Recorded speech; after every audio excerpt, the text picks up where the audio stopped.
તમે જોઈ રહ્યા છો ક્રાઇમ સ્ટોરી બાય પ્રશાંત દયાળ અને અમદાવાદ સિરિયલ બ્લાસ્ટનો આ બીજો હપ્તો છે। 26 જુલાઈ 2008ના રોજ ઇન્ડિયન મુજાહિદીનના ત્રાસવાદીઓ અમદાવાદ ઉપર હુમલો કરે છે અને અમદાવાદમાં 20 જગ્યાએ સિરિયલ બોમ્બ બ્લાસ્ટ થાય છે, જેમાં 56 લોકોના મોત થાય છે અને 150 કરતાં વધુ ઘાયલ થાય છે। ગુજરાતમાં થયેલો આ ત્રાસવાદી બીજો હુમલો હતો। પહેલાં અક્ષરધામ મંદિર ઉપર 2002માં હુમલો થાય છે અને હવે 2008માં અમદાવાદમાં સિરિયલ બ્લાસ્ટ થાય છે। અમદાવાદ હચમચી જાય છે, અમદાવાદ ડરી જાય છે અને સરકાર સ્તબ્ધ થઈ જાય છે, કારણ કે ગુજરાત સરકાર આ સ્થિતિને પહોંચી વળવા તૈયાર જ નહોતી। આ ઘટનાની જાણકારી મળતા મુખ્યમંત્રી નરેન્દ્ર મોદી તાત્કાલિક ગાંધીનગરથી નીકળે છે અને અમદાવાદ પોલીસ કમિશનર કચેરી પહોંચે છે।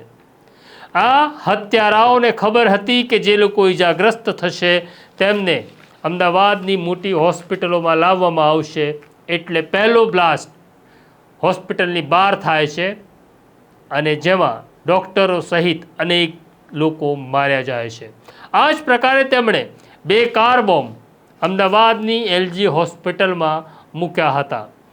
અનેક પત્રકારો એલજી હોસ્પિટલ પહોંચે છે ત્યારે ઘટના એવી ઘટે છે કે કેટલાક પત્રકારો, જેમાં અમદાવાદના જાણીતા પત્રકાર આશિષ વશી અને અવસ્થી, જ્યાં ઊભા હતા જે પાર્કિંગ પાસે બરાબર એ દિવાલની પાછળ કાર બ્લાસ્ટ થાય છે અને દિવાલ ધરાશયી થાય છે। એક તબક્કે તો સાથે રહેલા પત્રકારોએ એવું માની લીધું કે તેમણે પોતાનો કોઈ સાથી પત્રકાર ગુમાવ્યો છે। આમ પત્રકારે પણ આ જોયેલો પહેલો આતંકી હુમલો હતો। આ ઘટના પછી અમદાવાદ દોડી આવેલા મુખ્યમંત્રી નરેન્દ્ર મોદી પોલીસ અધિકારીઓ સાથે ચર્ચા કરે છે, બનાવની ગંભીરતાને સમજવાનો પ્રયત્ન કરે છે અને આ આતંકીઓને શોધી લાવનારને ₹50 લાખનું ઇનામ આપવાની જાહેરાત કરે છે। અમદાવાદના 20 અલગ અલગ વિસ્તારની અંદર આ બ્લાસ્ટ થયા હતા, એટલા માટે સ્થાનિક પોલીસની અંદર આ અંગેની ફરિયાદ નોંધવામાં આવી અને અનલોફુલ એક્ટિવિટી હેઠળ ગુનો નોંધાયો, પણ એક ચૂક થઈ જાય છે। સ્થાનિક પોલીસ સ્ટેશનની અંદર આ ગુનો નોંધાય છે અને અનલોફુલ એક્ટિવિટી હેઠળ આ ફરિયાદો થાય છે। કાયદાની જોગવાઈ એવું કહે છે કે અનલોફુલ એક્ટિવિટી જ્યારે દાખલ કરવામાં આવે ત્યારે તેની તપાસ ડેપ્યુટી એસપી કક્ષાના અધિકારી અથવા તેની ઉપરની કક્ષાના અધિકારીએ જ કરવી જોઈએ, પરંતુ પોલીસ સ્ટેશનની અંદર તો પોલીસ ઇન્સ્પેક્ટર જ હોય છે। એટલે આ 20 જગ્યાએ જે બ્લાસ્ટ થયા તેની 20 FIR થઈ હતી, તે બધી જ ફરિયાદ આ ભૂલ સમજાતાની સાથે અમદાવાદ ક્રાઇમ બ્રાન્ચને સુપ્રત કરવામાં આવે છે। આમ બધા જ કેસ અમદાવાદ ક્રાઇમ બ્રાન્ચને સોંપી દેવામાં આવે છે। અમદાવાદ ક્રાઇમ બ્રાન્ચને આખો મામલો સોંપાયો ત્યારે અમદાવાદ ક્રાઇમ બ્રાન્ચના જોઈન્ટ પોલીસ કમિશનર હતા આશિષ ભાટિયા। આશિષ ભાટિયાનું એક ખાસ ફોકસ રહ્યું છે ટેરરિઝમ ઉપર કેવી રીતના કામ કરવાનું, તેમને સારી પકડ હતી। ભારતમાં ચાલતી આતંકી પ્રવૃત્તિઓ પર તેમની બારીક નજર હોય છે। એટલું જ નહીં, વિશ્વ આખામાં કયા ટેરરિસ્ટ ગ્રુપ એક્ટિવ છે અને કઈ પ્રકારની ઘટનાને અંજામ આપે છે તેનો તેઓ ડે ટુ ડે અભ્યાસ કરનાર અધિકારી હતા આશિષ ભાટિયા। તેઓ joint police commissioner crime branch હતા। તેમની સાથે કામ કરી રહેલા ડેપ્યુટી પોલીસ કમિશનર હતા અભય ચુડાસમા। ગુજરાત પોલીસ સેવામાં આવ્યા પછી ડેપ્યુટી પોલીસ કમિશનર બન્યા હતા અને તેઓ અમદાવાદ ક્રાઇમ બ્રાન્ચમાં ફરજ બજાવતા હતા। સિનિયર અધિકારીઓ માને છે કે અત્યાર સુધી ખબરીઓનું જે નેટવર્ક છે તેમાં સૌથી પહેલા ક્રમે કોઈ આવે છે તો એ અભય ચુડાસમા હતા અને અભય ચુડાસમા ડેપ્યુટી કમિશનર તરીકે ફરજ બજાવતા હતા। તેમના તાબામાં હતા assistant police commissioner HR Muliyana. આ પણ ગુજરાત પોલીસ સેવામાંથી આસિસ્ટન્ટ પોલીસ કમિશનર તરીકે ક્રાઇમ બ્રાન્ચમાં ફરજ બજાવતા હતા। હવે મામલો અમદાવાદ ક્રાઇમ બ્રાન્ચ પાસે આવ્યો હતો। આજે આતંકીઓએ રોક શકો તો રોક લો કીધા પછી જે બ્લાસ્ટ કર્યા હતા તેમને ગુજરાત પોલીસ તો ન રોકી શકી, ભારતની કોઈ પોલીસ તેમને રોકવામાં સફળ થઈ નહોતી, કારણ કે અગાઉ તેઓ દેશભરની અનેક ટ્રેનોમાં, દેશભરની અનેક બસોમાં બ્લાસ્ટ કરી ચૂક્યા હતા. હવે મોટું ટાસ્ક અમદાવાદ ક્રાઇમ બ્રાન્ચ પાસે હતું કે આ બ્લાસ્ટ કરનાર કોણ છે તેને શોધી કાઢવાના હતા, તેમને પકડવાના હતા અને તેમને અદાલત સુધી લઈ જવાના હતા. આ સિરિયલ બ્લાસ્ટની ઘટના સમજ્યા પછી આશિષ ભાટિયાને સમજાયું કે અત્યારે જે ક્રાઇમ બ્રાન્ચ પાસે જે અધિકારીઓ છે, જે સ્ટાફ છે, એનાથી કામ ચાલશે નહીં. દરેક કામ માટે એક એક્સપર્ટ પોલીસ ઓફિસરની જરૂર છે. એટલે ગુજરાતના ગૃહ વિભાગને તેમણે એક યાદી મોકલી આપી હતી કે મારે ક્રાઇમ બ્રાન્ચમાં તાત્કાલિક આ અધિકારીઓની જરૂર છે. અને એ યાદી જે ગૃહ વિભાગમાં ગઈ અને ગૃહ વિભાગે આ યાદીને તત્કાલ મંજૂરી આપી.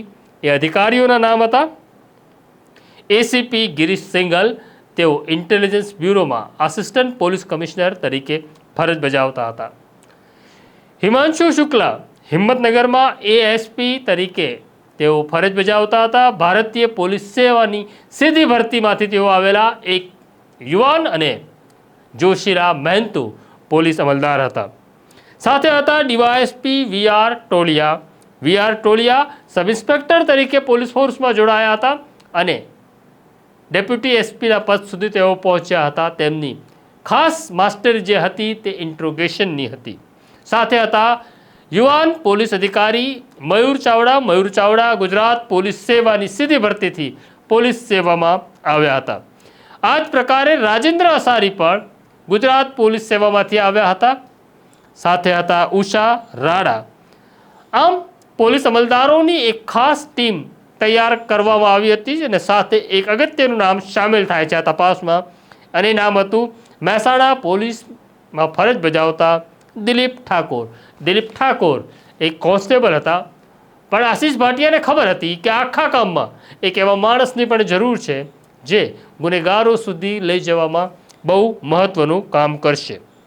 આમ 7 અધિકારીઓને બહારથી બોલાવવામાં આવે છે અને તેની સાથે કામ શરૂ થાય છે. આમ એટલે કુલ 10 માણસોની એક ટીમ તૈયાર થાય છે.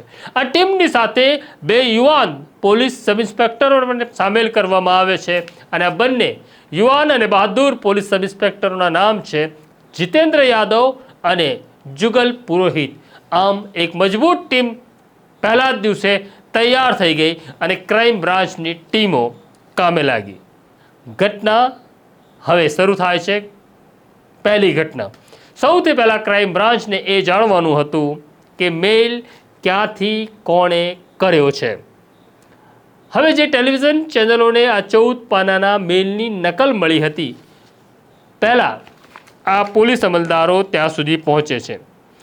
આ મેલ કોણે કર્યા એ જાણવા માટે ખાસ જે ટાસ્ક સોંપવામાં આવ્યું હતું, આ ટાસ્ક માટે ડીવાયએસપી વીઆર ટોલિયા અને ઉષા રાડા મુંબઈ પહોંચે છે, કારણ કે એક એવી જાણકારી મળે છે કે મુંબઈથી આ મેલ ટ્રેક થઈ શકે છે.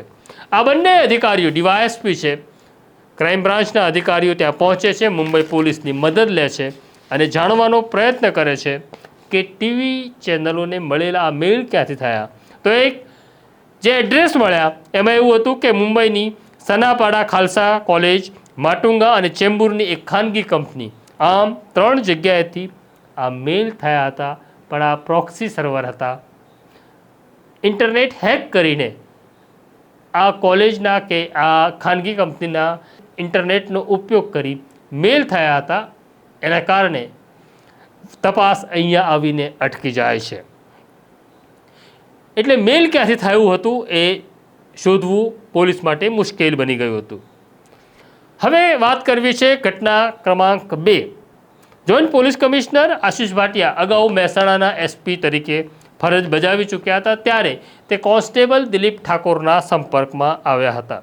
દિલીપ ઠાકોર એ હથિયારધારી પોલીસ કોન્સ્ટેબલ છે, પણ દિલીપ ઠાકોરની એક માસ્ટરી છે કે મોબાઈલ ટ્રેકિંગમાં તેણે ઘણો અભ્યાસ કર્યો અને ઘણું શીખ્યા હતા.